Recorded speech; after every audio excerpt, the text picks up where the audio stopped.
Hello, and welcome to the Walt Disney Birthplace podcast. It all started with a house. I'm your host, Jacqueline Kroll. And I'm your host, Maria Massid. In case you didn't know, this podcast is hosted, run, and produced by volunteers at the Walt Disney Birthplace, Jacqueline and myself. And we'd love to share with you a little bit about why we choose to volunteer with Walt Disney Birthplace. Jacqueline, would you like to kick us off? Yes.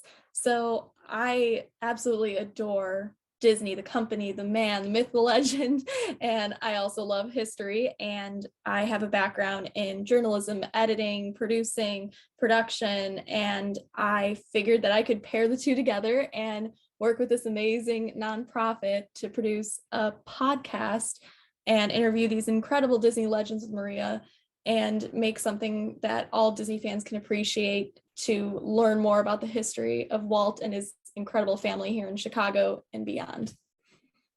I think volunteering is just so important when it comes to giving back to the community. That's one of the biggest reasons why I do it. I love Chicago and I love Disney. And after I learned more about Walt Disney as a person, after my time on the American Experience documentary about Walt Disney, I learned that he was from Chicago. And so when I moved here, it was kind of something that I had to get involved in. So for the last 3 years, I've been volunteering with the organization to really bring Walt's legacy alive and make sure that people really understand who he is as a person, not just a figurehead or a symbol or Uncle Walt. So for me, it's about bringing his story to life and really making sure that we're connecting with our fans, our followers, and our donors to bringing them an experience at the Walt Disney Birthplace that comes alive. And on our show, we have a guest who has done a lot of volunteering in his time. His name is Nathan Eick, and he works at Disney Live Entertainment as a dramaturge in creative development. And he is actually also a former curator and exhibit art director at Walt's Barn. We're very excited to have him here today, and we wanted to welcome him to the podcast. So hi, Nathan, welcome. Hello, thanks for having me. This is great. Yeah, awesome. We're so excited that you're here too. Well, tell us for our listeners, before we dive into things, what is a dramaturge? We've got to know. Yes. I actually needed to look it up myself. So in the parlance of theater, the dramaturge is the person on the team on the theater company that does the research for the productions. So like, say, for example, that you're going to put on a production of Oklahoma, for example, they would be the ones to do the research for the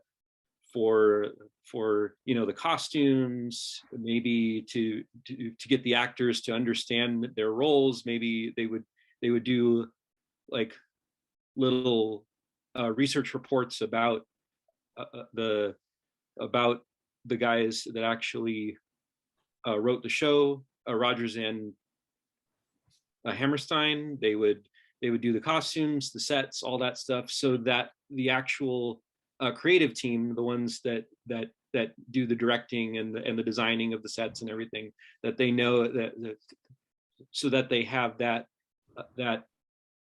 sort of foundation. So in the context of the stuff that I do at Disney, what I do is I'm usually brought in very early onto projects, and I do the research for those projects. So for example, one of the first ones that I did when I got this role 5 years ago was the Festival of Holidays, which is actually going on right now at the Disneyland Resort at Disney California Adventure. I had to go in and do the research for all of the various holidays that we celebrate during the festival, so that the creative team would be able to pull from that research all of the materials that they need for the shows, for the performances, for the fun little crafts that we do for the kids, because we have a little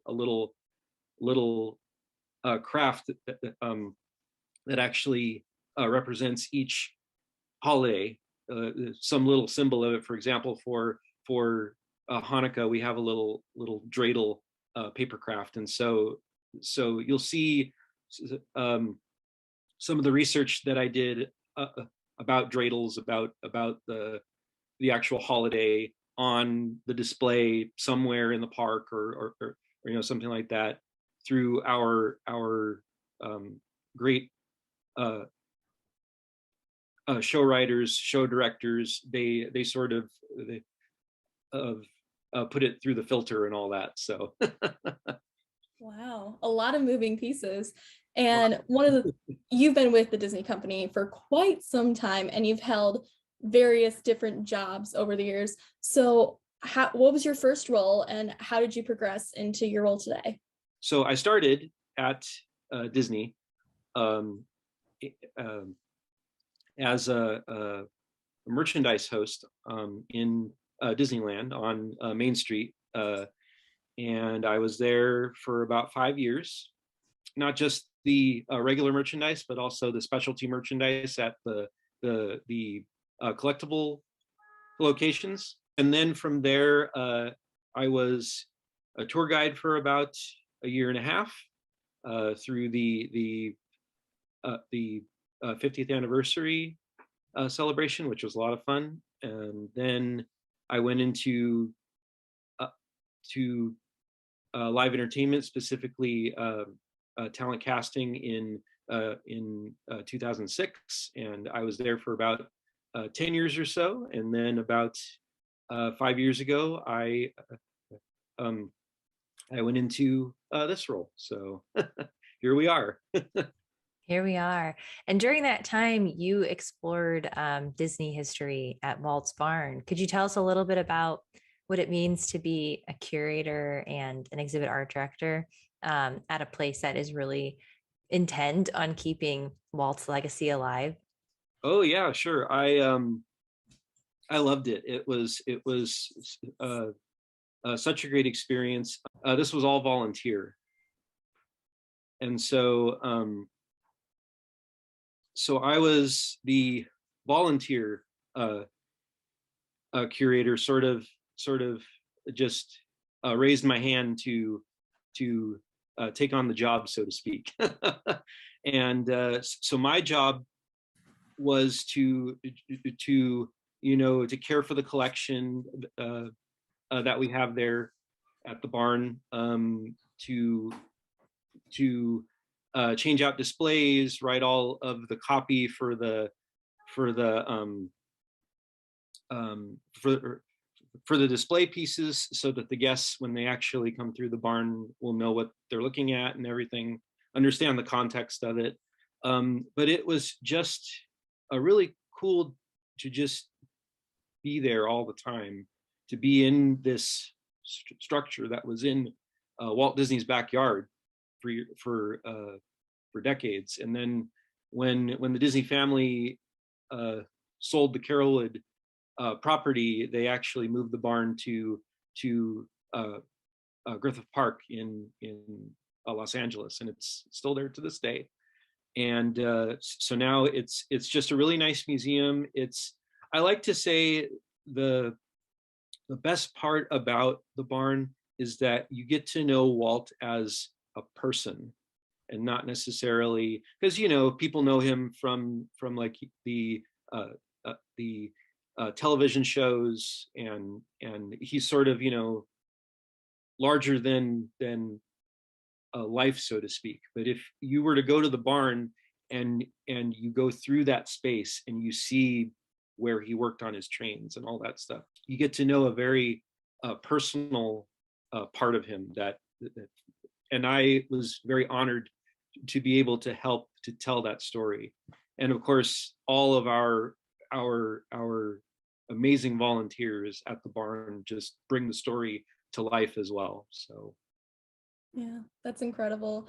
And you do so much work with your current role and your past roles. You have a little bit of writing, research, history, photo, video work. So you have quite a few different passions. What does a typical day look like for you, and how did you combine your passions into your job today? Well, there is no real a typical day for me. It's just all about what needs to happen. So if we open something new, for example, I have to go out there to take photo documentation and video documentation of the new show, the new parade, the new fun thing that we have cooked up.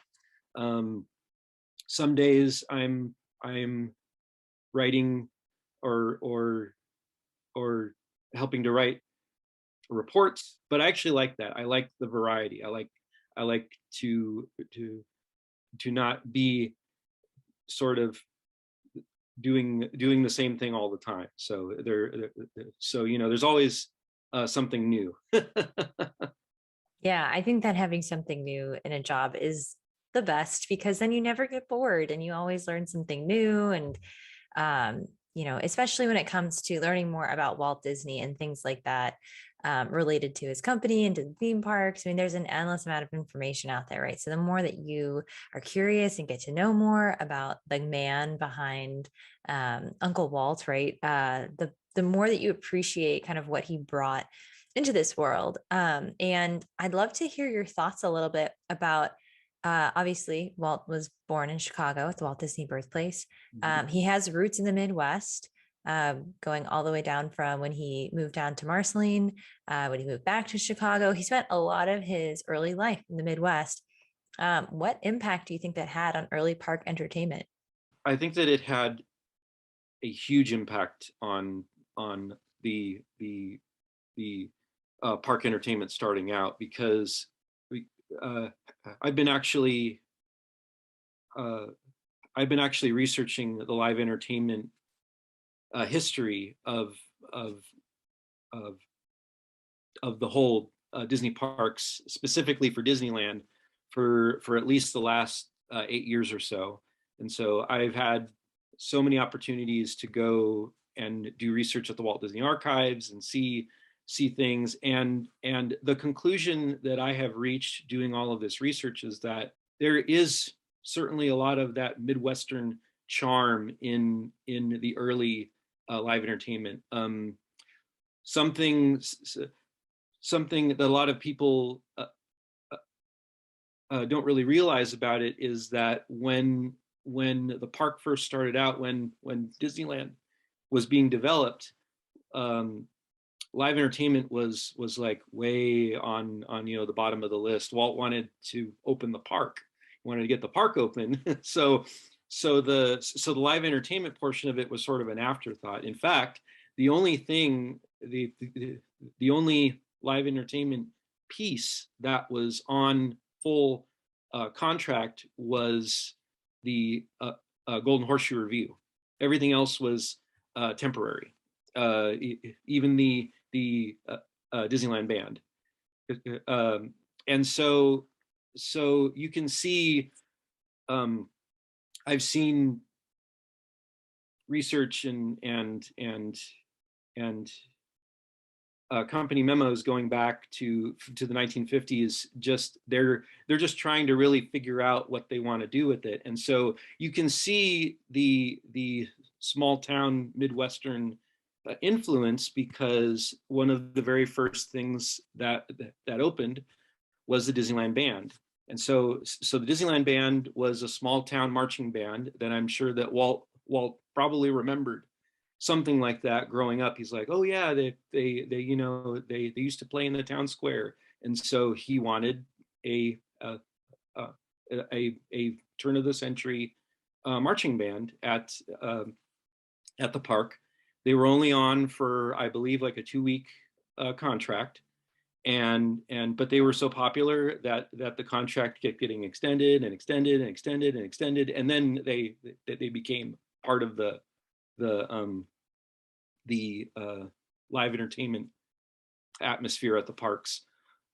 Stuff like, then there were things like the Disneyland band that worked for the park, and then there were things that didn't really work, that were part of the Midwestern charm, like the Mickey Mouse Club Circus, which was the park's first big Christmas sort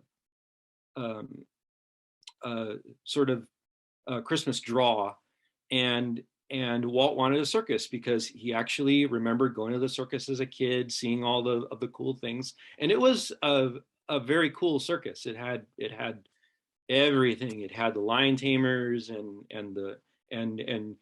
the trick horses, the elephants, the the tigers, oh my, and all that stuff, and it just, but the problem was it just didn't draw people in because the guests could see a circus in their own hometown. So it's like, why would you go to Disneyland to see a circus? You're going to go to Disneyland to see Disneyland, obviously.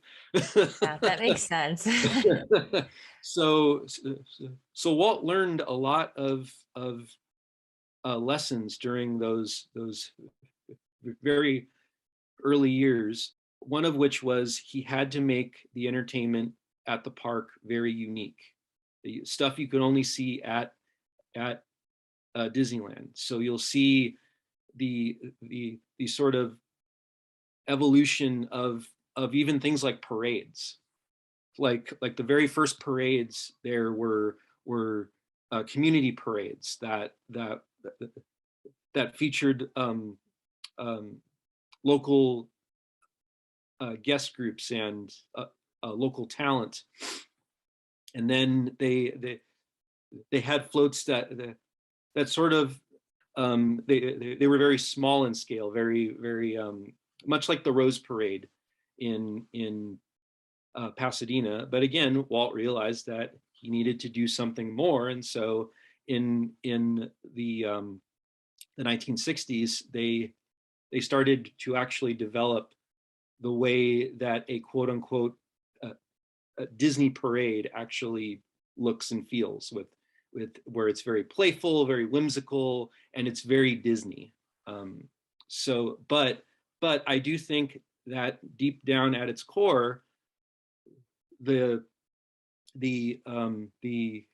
live entertainment that we do, even to this day, still holds a kernel at the foundation Walt's sort of whimsical nostalgia for the Midwestern sort of approach to showmanship. So That's really cool. I hadn't really thought about it that way, but of course the entertainment must have changed and evolved over time. I just remember being at Disneyland my last trip, and there was this amazing show with World of Color, and there are all these fireworks, and I don't know, it was just so magical. And I know you don't get to that just, overnight magically, but it's amazing how this has kind of changed over time. here is a fun one that I actually found out. So when the Disneyland band opened in 1955, they had 16 members, or 16 performers, 16 piece playing in the band. And then when Walt Disney World opened in 1971, they did a 20-piece band, because the place is larger, and so you can do bigger things.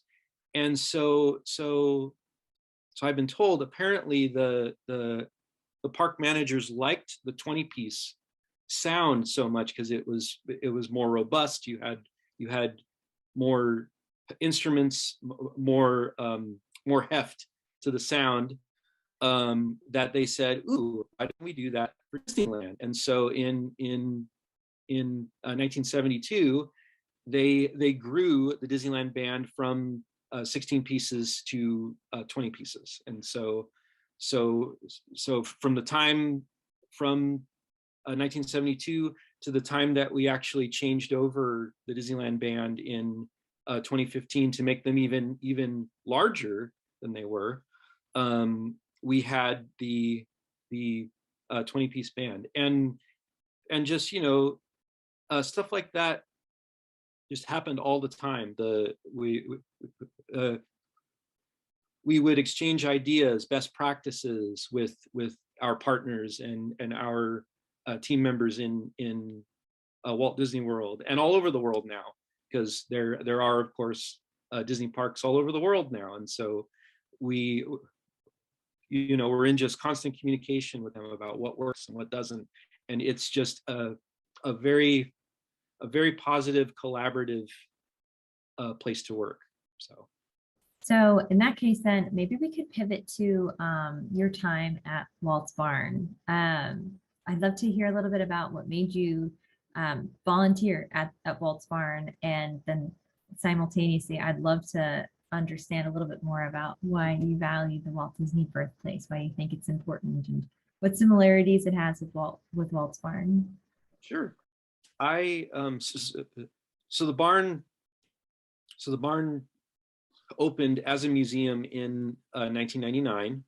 I didn't actually get out there until about 5 years later in 2004. I was actually I learned about volunteering for the barn at work. One of the guests that I was actually helping at one of the stores said, "You should really volunteer at Walt's Barn." I said, "Oh, are they looking for volunteers?" And they said, "Oh yeah, just come on by third Sunday of the month. They're open from 11 a.m. to 3 p.m." And I said, "Great, okay, sure." So I went down there one Sunday before the place opened, and they said, "Come on in. You're one of us now." Back then, it was a very informal sort of deal. So it's like, "Oh, you show up, great. Here's a vest, and you're all set." So from there, I was a docent for about 3 years, just answering questions, showing people around, giving tours, and all that stuff. And then from there, I volunteered my skills to redo some of the displays that we had. And so from there, the whole role just sort of blossomed. And then for the 10th anniversary, we actually redid all the displays inside the barn, and we brought everything up to speed, made everything very uniform, told the story. As you actually walk through the barn, you'll be able to go through the whole story of the barn. So we sort of we really added the storytelling Disney element to it, and I think that it really went over well with our guests. There are actually quite a few similarities. I view both as a place where the average where the average person can go and really experience a very personal side of Walt Disney. That he's like I said before, that people see him as Walt Disney on the television, Walt Disney Presents, and all that stuff, and so he doesn't seem as accessible.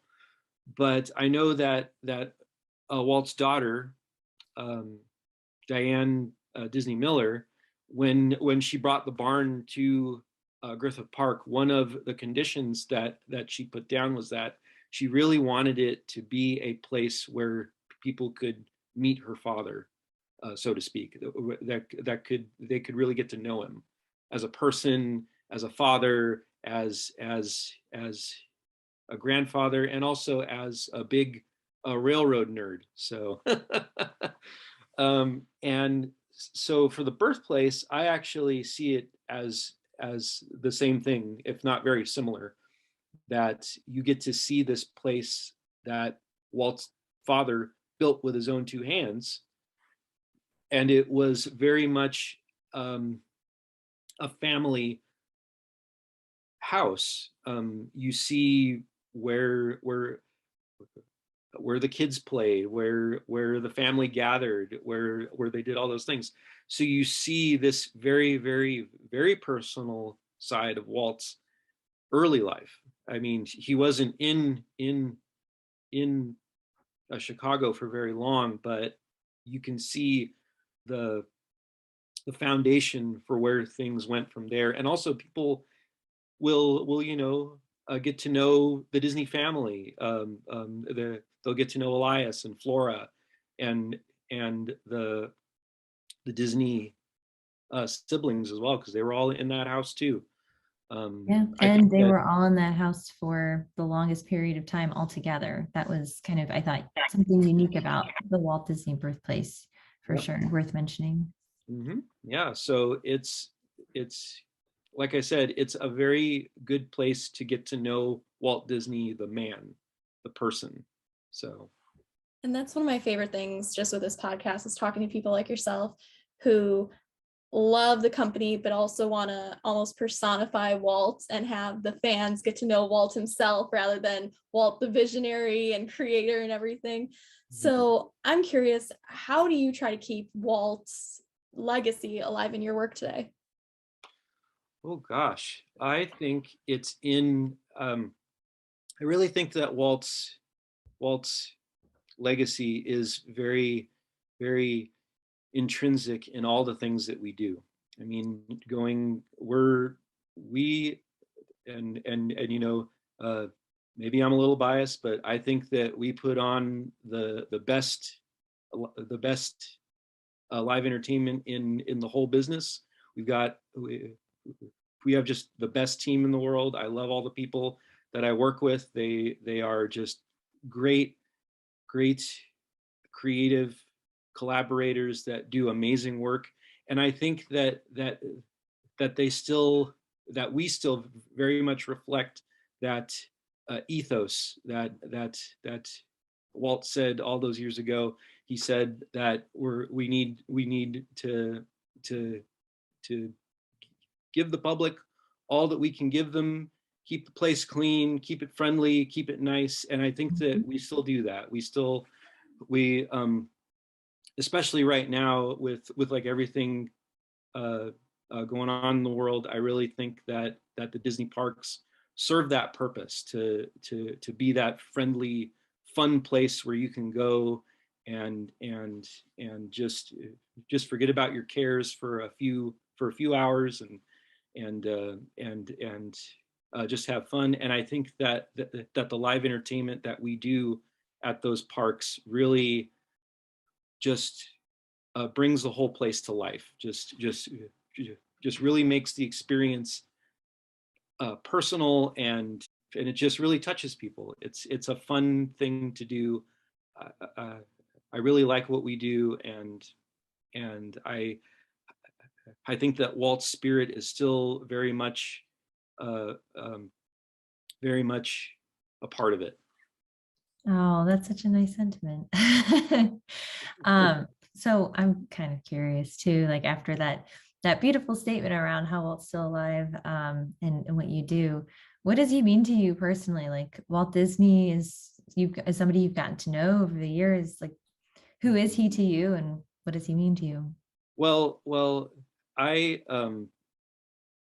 have sort of a prologue to that. My mom, she loves to tell the story of how I got into Disney, and it was my first trip to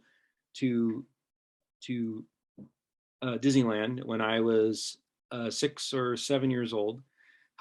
She says, because like I don't actually remember this too well, but she knows the story more than I do. We were there, and I kept seeing this phrase, this 2 words, Walt Disney, all over the place. And so I asked my mom, "What is a Walt Disney?" Because I didn't know that Walt Disney was a man. So That's so cute. so she took me to the to the Walt Disney Story, the Great Moments with Mr. Lincoln show, and they had a whole display there at the time about Walt Disney, about his life. And so it was the perfect place for me to go, obviously, because you could see him. They just had so many pictures there, sort of explaining what he did, all of his accomplishments, and they even had the Walt's offices on display over there for a while. So I really got that first glimpse of him, and it just completely, blew my mind. And then from there, I started to read books, read articles, and so the thing just sort of took off from there. For me, Walt is sort of a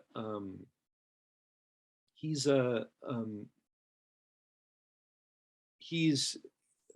someone to look up to. He is for sure a hero of mine. Just for the vision that he had to do all of the things that he did, to do, and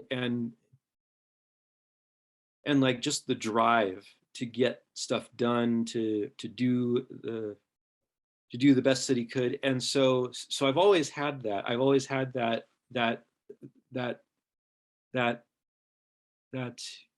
desire to do the best that I can do, and to make sure that everything that I do is good, and that isn't just good or okay, but it's great, and it will really benefit people, will really benefit my team that I work with. And so he really sort of instilled in me that desire for quality, going consistently going above and beyond the what people expect. That was beautifully put. Oh, thank you.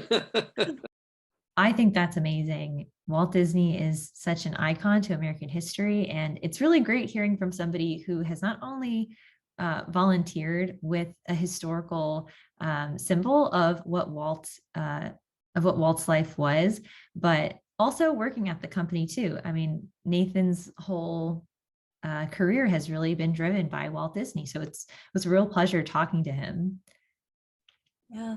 And this is just one of the pieces of knowledge we've learned from this podcast. And speaking of which, we have some incredible guests lined up for the new year in 2022. But until then, you can follow us on social media to stay tuned with everything we're doing. You can follow us on Twitter at WD Birthplace, on Instagram, Walt Disney Birthplace, and Facebook, you can search the Walt Disney Birthplace. Yes. We'd love to have you tune into our story. We'll have lots of fun in 2022, which is crazy that it'll be 2022, but it'll be a pretty awesome year, I think. So definitely stay tuned. And in the meantime, remember, it all started with the house.